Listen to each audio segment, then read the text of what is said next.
ババンババンバンバビバビバビバババンババンバンバビババンババンババンバンバビバビバビバババンババンバビババン藤子さんでございますよ。本日もお付き合いよろしくお願いいたします。この番組はお休み前の約1時間、10時5分ぐらいから11時ぐらいまでの間、皆様と楽しい時間を共有して、いい夢見れるライブを目指しておりますので、皆様積極的に参加してくださいませ。で、番組の前半はこのように、にゃんこに夕飯の残りのカリカリと、鰹節を用意しておりますので、猫の姿がそこそこ楽しめると思いますので、猫目的で参加される方は、ぜひ番組の冒頭にスマホを握りしめ、パソコンの画面にかぶりつき、息も止めて瞬きもせず、ご視聴いただくことをお勧めしておりますよ。そして、そのままくたばらないように、ご注意くださいませ。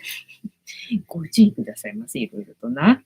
はい。チャンネル登録とグッドボタンを押して、スパッチャを投げてからくたばるようにしてくださいね。で、今画面に収まっておりますのが、白黒のクーターくん、グレーのグーちゃん。画面に収まっておりませんが、三毛猫のたまちゃん、チャトラのまさるくん、白茶のゆりさんと、我が家には全部で5匹のかわいい猫ちゃんがおりますよ。で、5匹のかわいい猫ちゃんがいる生活ってどんな感じなのかなっていうのをちょっと楽しんでいただけたらいいんじゃないのかなと思いますよ。で、猫のことをもうちょっと詳しく知りたいよと思われる方は、概要欄のところに猫紹介してありますので、そちらを読んでいただけたらいいんじゃないのかなと思いますよ。で、同じく概要欄のところに Amazon のウィッシュリストのリンクが貼ってありますので、そちらからチュールをポチッとご購入いただければ、我が家に届く便利なシステムとなっておりますので、にゃんこにチュールあげようかなと思われる方は、そんな便利なシステムをご利用いただくことをお勧めしております。はい、ゆりたんは、おしっこはしなそうで、大丈夫そうでよかったよ。1日1個、猫に関してのお話もしませんので、これから皆様と一緒に乾杯しようと思いますので、お付き合いよろしくお願いいたします。で、乾杯の時に、Justice って言いますので、一緒に言っていただけると嬉しいです。はい、じゃあ行きますよ。せーの。Justice 猫いなくなっちゃったな。ゆりたん映ってないけど、Justice。ちょっと書いてくれたのね。ありがとうね。今日は塩入りのお湯だよ。ああ、なんか久々な気がする。うまいよ。チャムリーさん、ジャスティカニタンさん、ジャスティス、ありがとうございます。本日もお付き合いよろしくお願いいたします。今日はね、昼間っていうのかな、昼間か。バカみたいにコーヒーを飲んでたんでね、ポットのお湯がなくなったんで、こりゃ確実にねえわと思ってね、夕飯時にお湯沸かしてポットに入れたんだけどな。結局それっきり飲まなかったので、もったいねえなっていうのでね。まあ今日は別に、暑いわけでもないのでね、まあホットかなっていう、感じだったんでね。今日は塩入りのお湯でございます。たぬこさん、こんばんは。ジャスティス。ありがとうございます。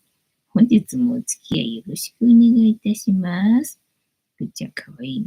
なんかにゃんこ食べてるようで食べてないのかな。なんか全然減ってない気がするのが気のせいかな。まあ最終的にはなくなるんだろうけどな。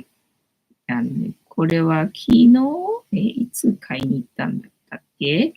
一昨日だったっけ買い物行ったのな。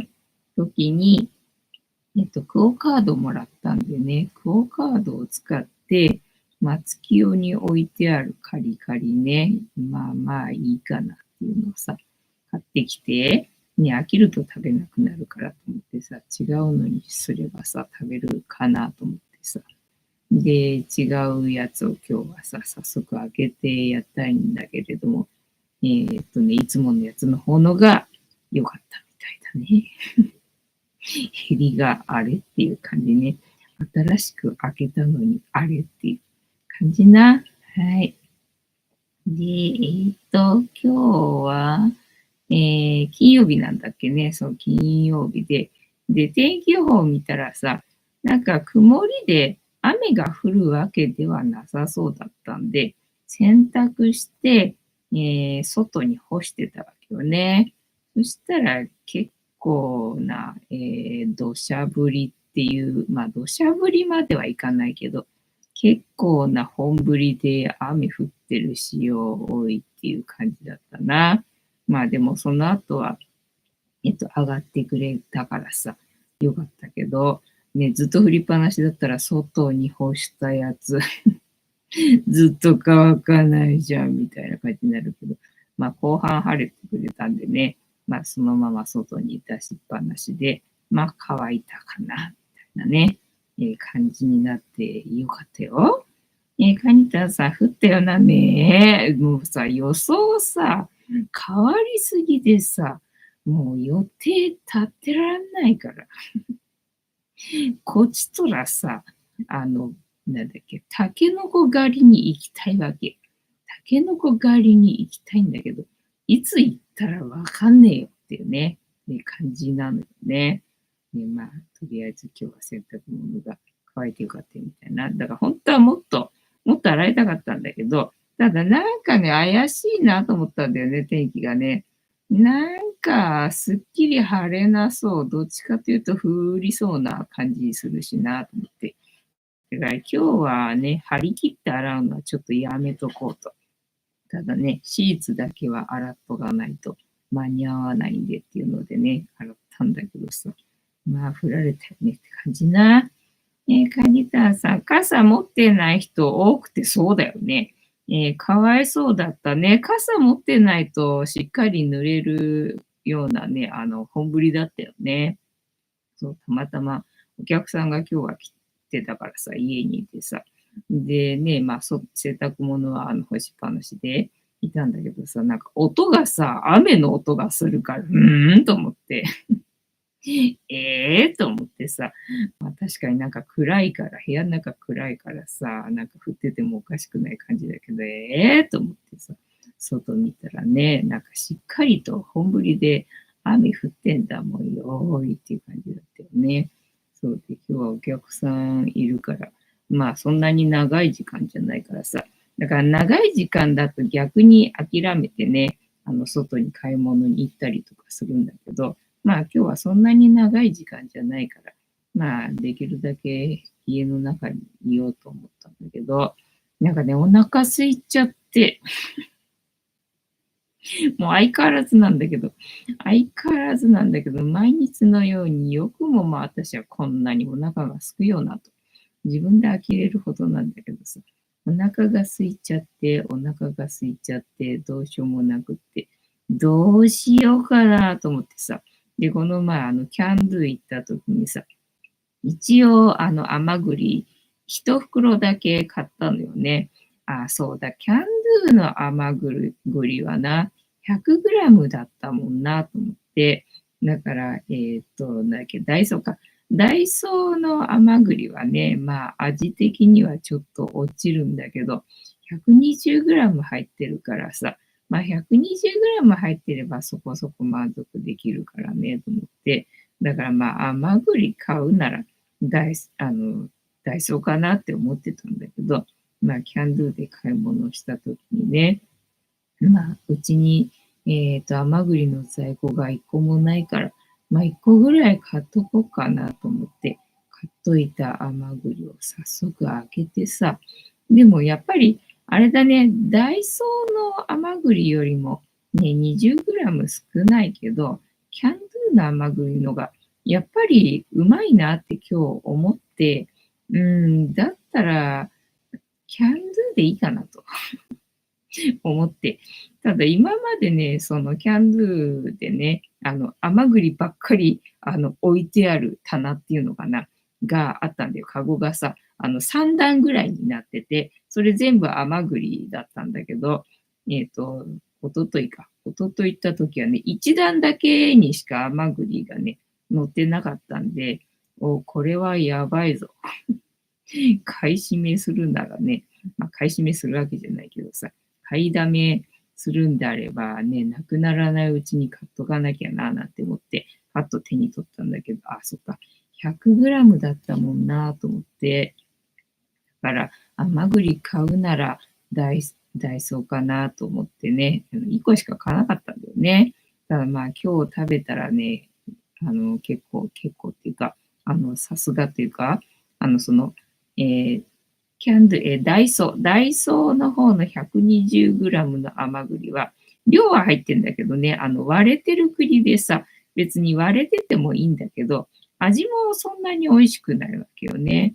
で、今日食べたキャンドゥの方はさ、割れてる栗全然なかったんで、で、割れてない栗が良かったらさ、そこそこ値段出してね、ちっちゃい 40g ぐらいしか入ってないさ、甘栗、国産の買えば、確実にね、美味しいんだなっていうことは学んだんだけどさ、なんだ、ね、キャンドゥで 100g 入ってて、ね、このクオリティだったら十分じゃねえと思ってね、やっぱりキャンドゥで甘栗今度ね、たくさん買おうかしらなんてね、今日は思いました。でうまいなと思ってさ、ペロッと食べちゃったんだよね。ペロッと食べちゃってさ、で、お昼ご飯も食べたんだけどさ、夕方な、もうすぐお客さん帰る時間だけどなって思いながら、全然、我慢できなくて、どうすっかなと思って。で、この前、笠間に行った時のさ、栗のまんじゅうが1個ね、残ってたんで、じゃあ、もうね、このタイミングでこれは食べちゃおうと思ってさ、今日は栗のまんじゅうも食べてな。で、夕飯は、納豆に入んないんだな、ぐーちゃんはな。入んないのにさ、ずっとトントントントンするんだよね。もうだからここに座りたいんだよ、そういう時ってさ。ぐーちゃん、中入りたいわけじゃないのに、ずっとトントントントンするときはね、ここに座りたいんだな。座らせねえよ。はい。いいよ。かわいいのずっと映ってるからな。大吉さん。藤子さん、皆様、こんばんは。暴走は本日もしぶとくやっておりますよ。はにたんさん、大吉さん、こんばんは。ね、今日はあれか、雨降ったから、花粉症の人にとっては少しは、ありがたい感じ、マシな感じになったのかね。で、あとはどうしたんだっけ、今日は。で、結局延長になったんでな。延長になったから、まんじゅう食っといてよかったよ、みたいなね、感じなんだけどさ。で、今日郵便局行かなきゃいけなかったわけよね。購入されたものをさ、出すのにね。郵便局行かなきゃいけなかったんだけど、ギリギリの時間で、やべえと思ってね、行ってきて、で、どうしたんだっけ。行ってきて、で、あれか、スーパー寄って、で、あれだ、納豆を買って帰ってきたのか。そう、今日さ、私 G メール持ってなかったんだよね。全然 G メールね、持ってんのか持ってないのかもさっぱりわかんなかったんだけど、YouTube 使ってるんだからさ、G メールはあるんだろうなと思ってたんだよね。ただ、アドレス知らなくて、自分の Gmail のアドレスさ。で、Google のさ、口コミを書いてるんだけど、それの、調査に協力してくれる人を募集中みたいな感じの連絡が来てたんだよね。で、それで、結局それの調査に協力してほしいっていうメールが今日は来て、ただ、参加するには Gmail のアドレスが必要です。教えてもらえませんかっていうね、そういうお知らせだったわけよ。だから、おおと思ってさ、Gmail か。Gmail ってどうやって調べんだと思って検索して、で、ね、なんか、Google に、なんだ、ログインして、Gmail にログインしてだったかな。だから Gmail のアプリをまずダウンロードしたじゃんか、みたいな感じでさ。なんかもう Gmail ってややこしい気がするんだよと思って敬遠してたんだけど、案の定だよな。案の定で、もう今日はちょっと Gmail に翻弄されたよっていう感じでさ、ね、で、そのアドレスを、取得というか、なんだ、取得でいいのかな、したはいいけどさ、で、それにお返事できたから、そこまでは良かったと思ったんだけどさ、で、いつも通りな、YouTube にさ、ログインしようと思ったらさ、ログインができないわけよね。そこでまたちょっと吸ったもんだして、で、ようやくログインできたよと。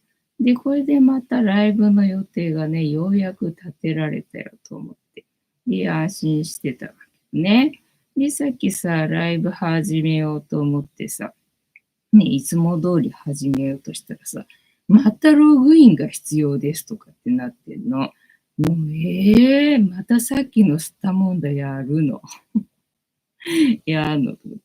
なんか2回ぐらいログインしないとならないんだよね。1回ログインするためにさ。もう意味がわかんないの。もうね、だから嫌だったのにみたいなことにね、なって、今後ちょっとどうなのかしら。明日以降、毎日この作業がね、始まるのかしらと思ってね、ちょっと憂鬱な感じで、ね、世の中の Gmail 持ってる人はこんな感じなの。まさかな、そんなわけねえよな、みたいなね、感じかな。はい。そんくらい。今日の私の話。あ、そうそうそう。で、昨日さ、なんだっけ、千鳥ヶ淵のさ、ボート乗ったじゃんか。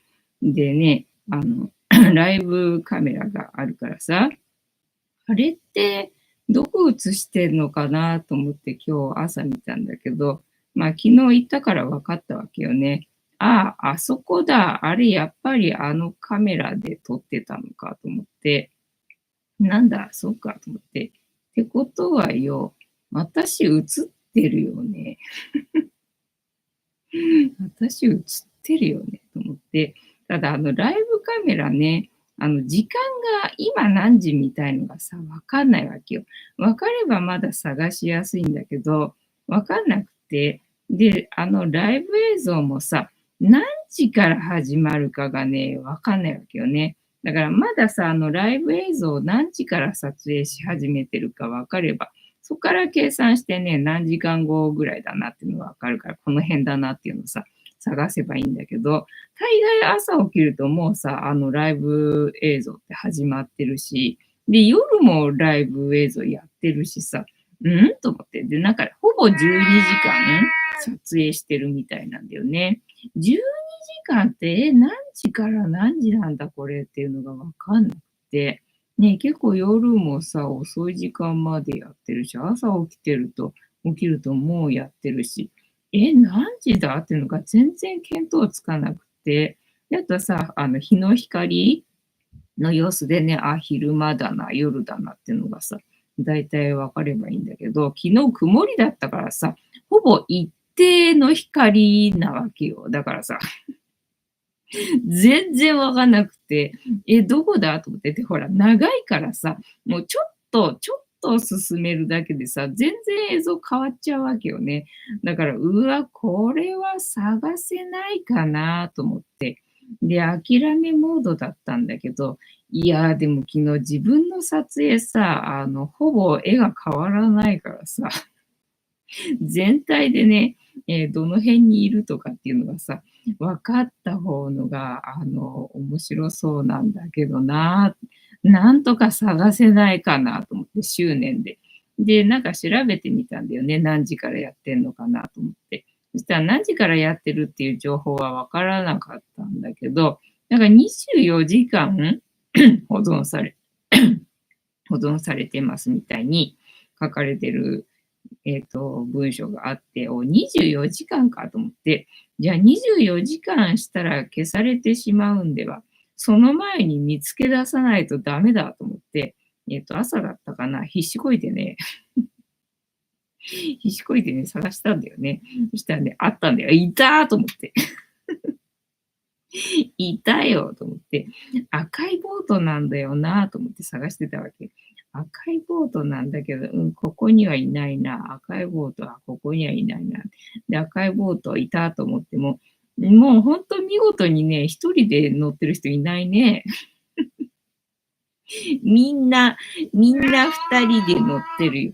一人で乗ってる人誰もいないわけだから、赤いボートいても、あ、二人だからこれは違うなっていう感じで、あ、赤いボートいたと思ってもさ、あ、違うなっていうのでさ。でね、赤いボート、あ、いたよ、一人。一人で乗ってんの、これ俺だ。あ、いたいたいた、みたいな感じでね。それちょっと録画して、見たけど、ね、そんなのに今日は時間を取られてましたかね。今日は G メールと、あとその自分探すやつとね、まるでウォーリーを探す状態だな。自分探して。で、あとはまだ動画の編集が全然終わらなくてどうしよう。あさっての動画が上げられないみたいな感じでね、必死こいて動画の編集をね、してる感じでございますよ。鍵田さん、そうそう。定期的にログイン、パスワード入力させられるのね。でさ、そのパスワードがさ、間違ってますっていう風になっちゃうわけよ。それで、なんだ、認証みたいな作業をさせられるんだけど、だから前に多分その Gmail にログイン、するときに、作ったパスワードっていうのがさ、端末が覚えてるじゃんか。端末が覚えてるから、自分は覚えてなくても端末が覚えてるから、それでログインしようとすると、間違ってますって言われるわけよね。だから、と思って、だから他に自分がね、パスワードにしそうなもの全部入力してみてもさ、全部ダメなんだよね。で、新しくパスワード作るにもさ、今まで使ったことのないのをパスワードにしてくださいとか言われるから、もうわからない。もう何がなんだかわからないよっていうのでね、もういちいちいちいちね、認証作業さ、2回も3回も4回も5回も、いや6回かな。させられてさ、何ってでね、挙句の果てにはさ、全然他人のっていうのかな、多分父親のだと思うんだけど、だから自分のパソコンから父親の YouTube のチャンネルにアクセスしてね、作業したことが過去にあって、おそらくそれを記憶してるんだと思うんだけど、その Google の方がさ、なんかそのパスワードが出てくるわけ。人が違うけど、なんでそんな現象が起きんのっていうのでさ、なんかもうイラッとしながらさ、なんとか、まあ、ログインできたからよかったけどねって感じね。あれ、またしてもこれ今日ライブできないんでしょうかみたいなさ、もうどうしようもねえな、みたいなね、感じになってましたよ。ね、無事にできて、皆さんにお会いできて、ようございました。日本語がよくわかんない。はい。いや、もう話す話は話したから、タロットカードタイムでも行きましょうかね。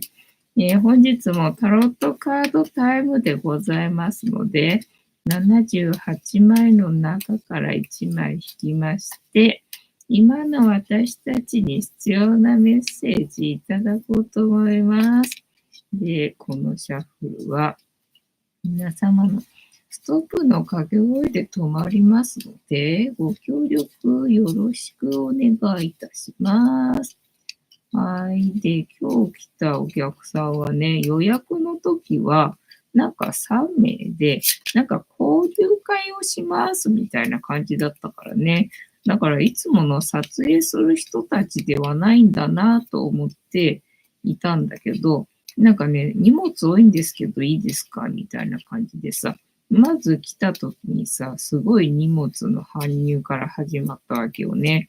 で、大概うちに来るお客さんって撮影の人だからさ、ああ、はいはいっていう感じだったんだけど、後でね、見直してみたらさ、あれなんか交流会とか書かれてるけどみたいな感じだったわけよ。で、しかも来たのがさ、人数も違うし、外国人だし、外国人だし、明らかに外国人。だからまあ、中国系とかだとわかんなかったりとかするんだけど、アジア系だとさ、今日は明らかにさ、白人さんだったわけよね。もう外人だし、なんて思ってたんだけどさ。で、聞こえてくる会話がさ、フランス語だったんだよね。だからまあ、最初英語だったんで、英語だなぁなんて思って、英語の交流会だったのかなって思ったわけよね。それがね、ほぼフランス語かな。たまに英語が聞こえてくんだけど、ほぼフランス語だったんでさ、もうなんだ、フランス人だぞ、みたいな感じだったわけよ。でさ、もう来ていきなり窓開けてたわけよね。窓全開だったわけよ。まあ別に、うるさくしないでくれればいいんですけどねっていう感じで。なんでそんなに窓全開にする必要あんのかねなんて不思議に思ってたんだけど、帰って行って、思い出したっていうのかな。フランス人の匂いがすると思って。そうだと思ってな。なるほど、そういうことかと思ってね。外人がいるときは窓開けとかないとちょっとやってらんないんだ、きっとなと思ってね。それで窓全開にしてたんだろうなって思ったんだけどさ。で、帰った後もまだね、窓開いてる部分があって一部さ、なんで窓閉めてねえじゃねえかよと思ったんだけど、まあいいかと思って、その後結局私も窓全開にしてさ、空気の入れ替えしたいよね、みたいな感じね。あ、そうだそうだ、フランス人の匂いするわ、と思って。でね、その後、郵便局行ったじゃん。で、帰ってきてね、部屋の匂いがさ、あ、まだするね。まだフランス人の匂いするね、みたいなね、感じだったよな。ね、藤井さんの方がさ、なんか匂いってね、しなそうな感じするじゃん。なんかアジア人の方がさ、肌の色濃いし、なんか匂いとかしそうな気がするのにさ、なんか全然逆なんだよね。あんな肌の色がね、白いくせにさ、なんかね、強烈な匂いするんだよね。だから、香水つけるんだよな、外国人ってな、強烈な匂いのな。大樹さんから、LINE でリアストップいただきましたので、ここから6枚置きまして、7枚目のカード、今の、はーい、かわいいね。今の私たちに必要なメッセージいただこうと思います。できますよ、せーの。1、2、3、4、5、6。で、7枚目のカード。本日はこちらでございます。せーの。じゃじゃん。棒が3本ありまして、コップかな、コップじゃないよ。カエルだよ。みたいな。ぐちゃいるよね。ぐちゃね。ぐちゃ私で隠しちゃったな。で、たまちゃんは中に入りたいのかな。入りたいっつってもさ、ゆりたんがね、はい。はい。出る入れたみたいです。ここでアンモニャイトになってさ、寝てるからね、動かせないんですよって感じ。ワンドの3の逆位置。ワンド3。ワンドは情報じゃなくて、道具だからなんだ。ワンドさん。はい。正位置、逆位置の解釈。と、絵柄の意味、世界観、背中を向けた男は黄金の海に浮かぶ船を見送って、船の役割は新しい目的地の情報を集めること。見送った船があなたの元に戻れば、次のステージに進む準備が整います。やりました。船はあなたにどのようなものを持ち帰ってくれると思いますか？船、月餅、月餅なんでだ。船が持ち帰ってくれるもの。ねえ、何持って帰ってきてくれるかな。焼き芋。食べ物ばっかりだな、相変わらずだ。焼き芋死ぬほど食べたいな。テーマ、次へ進む準備ができる。ワンドの3。数字の3は創造活動やコミュニケーションを表す数字。目的へ向かうため、計画や手段を生み出すことを意味します。3本の棒、理想や目的、熱意の象徴。3という数字は1と2を結びつける結合の役割。3本の棒は、エネルギーがさらに発展したことを示します。黄色に輝く海を、黄色でいいんだよな。黄色は希望や良い変化を示し、海は潜在意識、船、探求を意味、カードに書かれている男が所有している船、男の代わりに船に乗る仲間や協力者と、揃えることもできる。捉えるかな。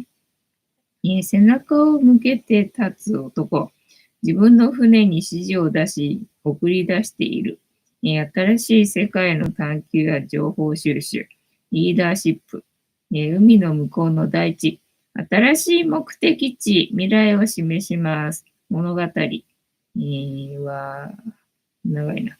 数字の3はコミュニケーションや想像を示す数字。2つの何かが集まると、そこから、創造活動やコミュニケーションが生まれる。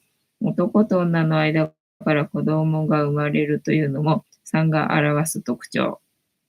はい。逆位置だな、今日はな。逆位置は船が戻ってこないってこと？逆位置全体、あなたは今、理想や目的に向かって思うように進めていない状態かもしれません。はい。前進したいのに足りないものが多く、立ち止まってしまう場面もあるでしょう。あなたが停滞感に悩むことがあれば、前に進むために必要なものは何か考えてみて。考えてもわかんないんだよな。周りにはあなたを助けてくれる仲間がたくさんいるはずです。なるほどな。仲間にアドバイスを求めること、目的を達成するために必要なものが見えてくるかもしれませんよ。仲間がたくさんいるはずか。はい。ウェイトの解釈。船を所有しているということは、ある程度成功や地位を手にした人、成功を収めるためには相応の努力も必要。努力によって築かれた物事は、人物の基盤となっている。一定の成功を手にしたらそこで立ち止まるケースもありますが、この人物はさらに新しい未来を見ている。船が浮かぶ海の先には新しい目的地を示す大地が見えます。海と空の色は希望を示す輝く黄色。希望に満ちた新しいステージへ向けて進むべく、自分の船を使って情報を集めているのではないでしょうか。船が帰ってくれば、新しい未来に進むために必要なツールが手に入ります。目的や理想を叶えるためのツールが間もなくあなたのもとに集まり、前に進む状態が揃うほど落ち着いた広い背中で語っているのです。はい。逆位置だったからな。逆位置は、思うように進んでない、停滞感に悩むときには、周りに、助けてくれる人がいますよ。周りの人のアドバイスを参考にしましょうっていうことでしょうかね。はい、楽しんでいただけてたら幸いでございます。はい、今日も何のネタもない。何のネタもないな。どうしようかな。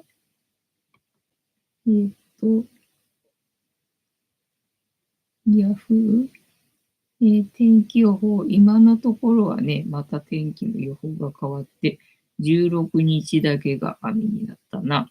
昨日かなんか見た状態だと、ほぼずっと雨で、もう一体いつどこに、なんだっけ、タケノコ狩りに行けばいいのっていう状態だったけどな。で、機能性表示食品、18製品で健康被害を今度はなんだ何が起きた、重篤な内容、小林製品の紅麹をめぐり、小林製品以外に11事業者の製品で健康被害があった。まあね、その人の健康状態が良くなかったんじゃないのとね、もう高齢だから別にそれが原因だとかわかんないみたいな、なんかそういうことになってんでしょうってね、ことよね。2年前の停戦案に同意、職員残業代50年ぶり増額、教員か。教員はいいね。歴史的な円安。外貨両替所に行列を、そうなんだな。選手渋滞、カプセル内の酸素減少。何の、選手だ。トレーニング中の競輪選手。酸素カプセルで意識不明。酸素なくなっちゃったんか。恐ろしいな。えーっと、水原容疑者。アメリカで大きく報道。誰だかわかんないよ。キンキキッズファンクラブ閉鎖閉鎖って閉鎖って、閉鎖されるなんだ、結婚したから、ファンがいなくなっちゃったよっていうこと、事務所から独立した。事務所が別々になったっていうことか。はいね。だから私は、キンキキッズの堂本光一に似てるって、ありとあらゆる人に言われてる時があってさ、だからキンキキッズファンクラブ閉鎖とか言われるとさ、なんかまるで私がね、活動が、停止したのかみたいなね、なんか勝手にそんな気分になっちゃってさ、経済、昨日、あれ、同じこと書いてあるけどな。ゴールデンウィーク、そっか、そうだ、ゴールデンウィークなんだっけね、そういえばね、そうそうそう、だからさ、ストア化のさ、フニータ作りのな、ワークショップ、ゴールデンウィークに、予定立ててくれた人は特集組みますみたいなお知らせが来てて、ゴールデンウィークなのかと思って。ゴールデンウィークは別にね、出かけないから、まあやってもいいんですけど、と思ってね、ちょっとそれにエントリーしてみたみたいなね。ゴールデンウィークだったんで、そうなんで気づけばな。だからそのタケノコ狩りもさ、ゴールデンウィークはちょっと避けたいわけ。そうするとタケノコっていつまでですかみたいなね。そんな感じ。止まらぬ社長の高齢化派、平均60.5歳。はい。なんか農業の平均年齢がいくつだったっけ？なんかすげえ高齢なんだよね。無理じゃん、それ、みたいな感じなんだよな。漫画描くテレ東社員、育児同僚率、閉店決断、地元で人気パン店の葛藤は、なんかパン屋さんが閉まりまくってるとかって話だったっけ。倒産件数が過去最多。消える街のパン屋さん。値上げは本意ではない。創業10年。地元人気店が閉店決断。小学1年生が考えた。将来就きたい職業で1位に輝いたケーキ屋さん。あ、そうなんだね。まあ、小麦粉がね、高いもんね。で、高級食パン店もなんか倒産してるとかっていう話じゃなかったっけ。おにぎり専門店が、おにぎり人気なんだね。なんか今、外人さんにおにぎり人気あるみたいだもんな。高級食パンは、縮小してるんだろう。はい、パン屋が潰れてるんだな。海運会社、船内恋愛は NG？ 船内恋愛っていうのがあるのね。NG の理由。社内恋愛は OK ですが、船内恋愛は NG です。船の中の男女関係、海運会社社長が明かすダメな理由。はい。神戸の海運会社が X で公開した船の中の恋愛ルールがネット上で大きな話題になっています。漫画。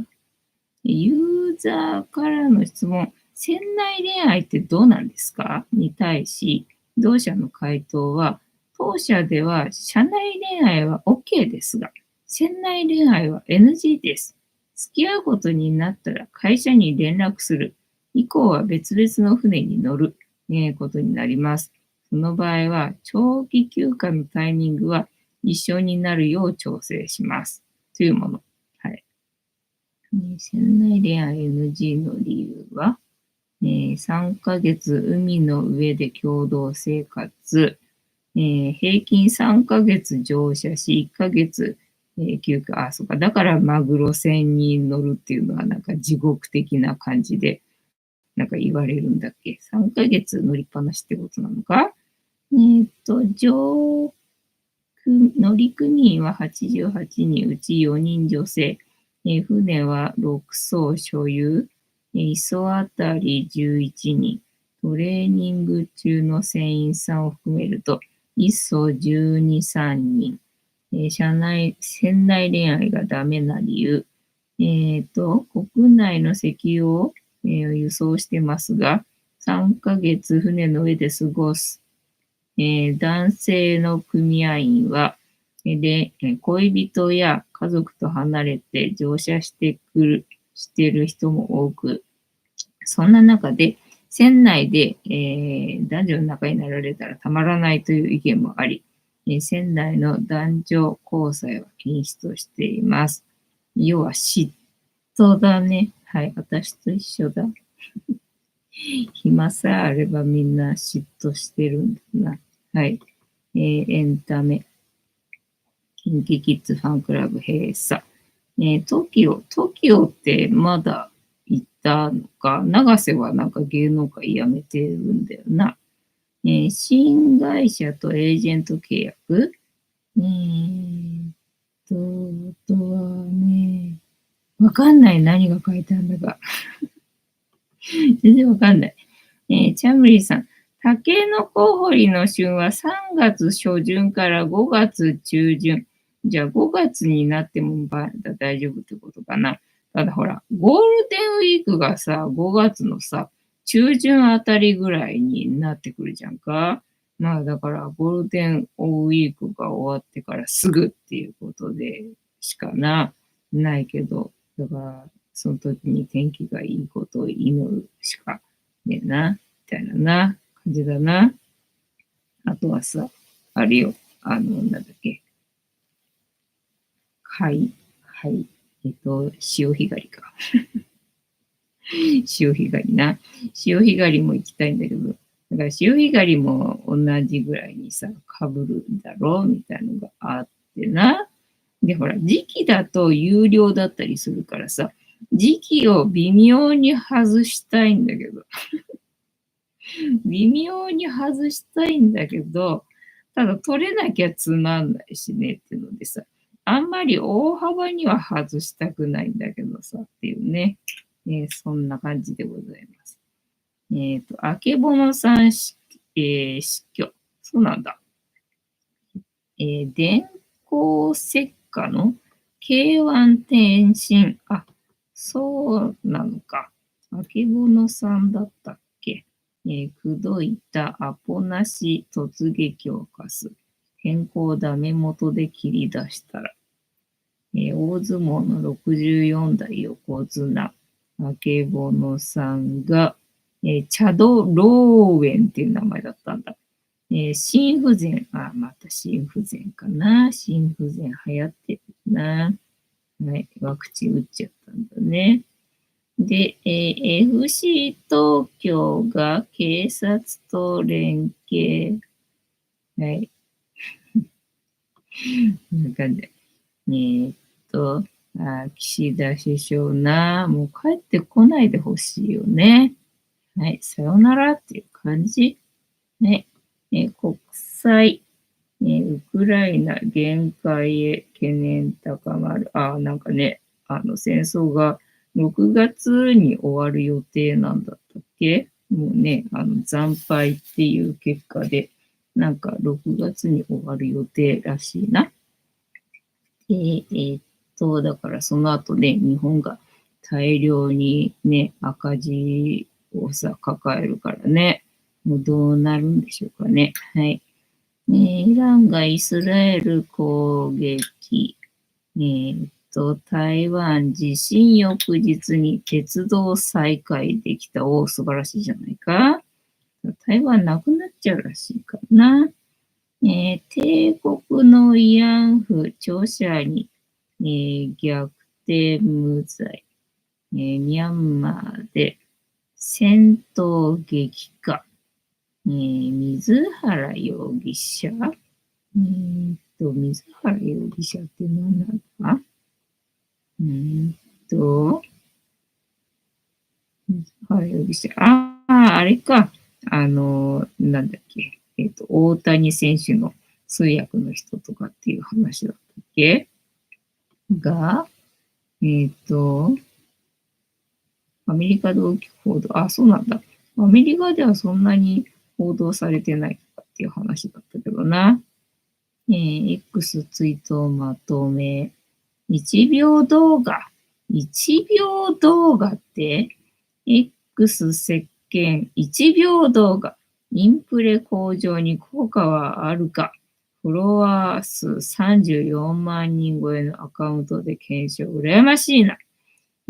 再生時間1秒しかない動画の投稿が流行っているそうなんだね。通常の動画に加えて1秒動画を添付する。動画の視聴完了率を上げ、確かにな。おすすめ欄に表示されやすいそうだな。インプレッション数を増やすことで収益化を有利にするというものだ。ただし、その根拠は憶測でしかなく、本当に効果があるのは不明だった。そうだな。数字を見ると、そこで、X アカウントで実際に1秒動画を投稿。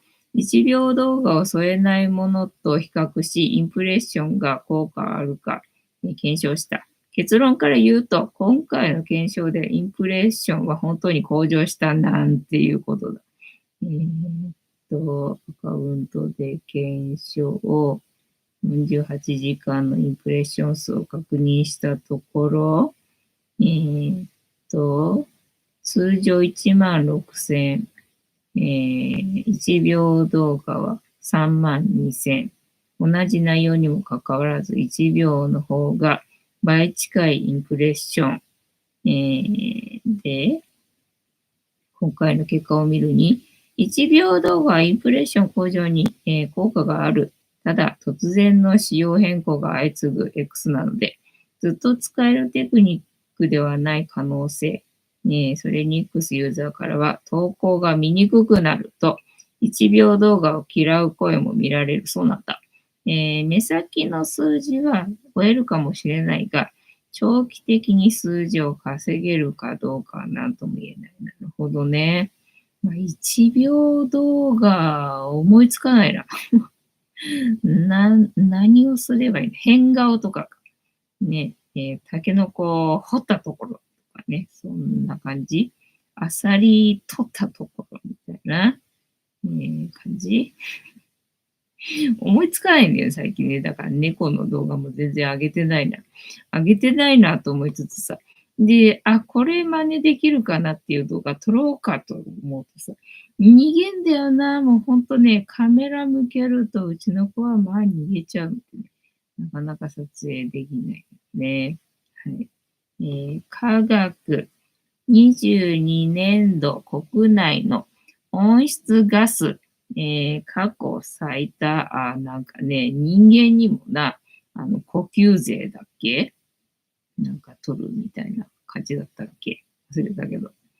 気持ち悪い廃棄される学校の剥製。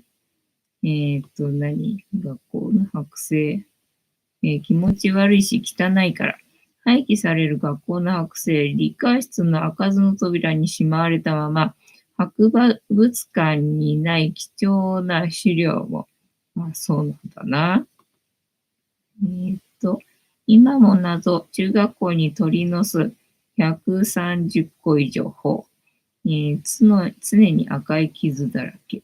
熊の被害、去年は6人死亡。猫のスプレー尿悪臭の原因は、日本人が初めて月面へ、橋の釣りが全身に、発症時の思い、猫のスプレー臭の匂い原因、強烈な匂いを放つが、通常の尿と科学的な成分に違いはない。悪臭を生み出すタンパク質、好奇心に、尿を壁などに付着させる、作用があるため悪臭が、拡散する。違いはないのに、どういうこと入る。入るね。入んないね。入ってくれ。入んないね。というわけで本日も、竹縄ではございますが、いいお時間になってまいりましたので、そろそろお開きにさせていただきまして、入んない。調子が良ければ11時ぐらいまで毎日のようにやっておりますので、お時間合うときはお付き合いいただけると嬉しいです。私の人生の目的は、私の笑顔で私とみんなを幸せにすることですので、チャンネル登録がまだの方は、チャンネル登録とグッドボタンを押して、スパチャを投げといていただけると、私は笑顔になりますので、よろしくお願いいたします。あと、ご無理でなければ、お友達へのシェアもよろしくお願いいたします。この姿が物足りなかったよって方は、このチャンネルには猫の動画がいっぱいありますので、そちらを全部見といていただけたらいいんじゃないのかなと思いますよ。てなわけで本日もお付き合いありがとうございました。次回も見てくれるかな？はーい。いいとも？じゃんけんぽい。はい。ではでは、いい夢見てね。おやすみなさい。バイなら。で、終了できないよ。はい。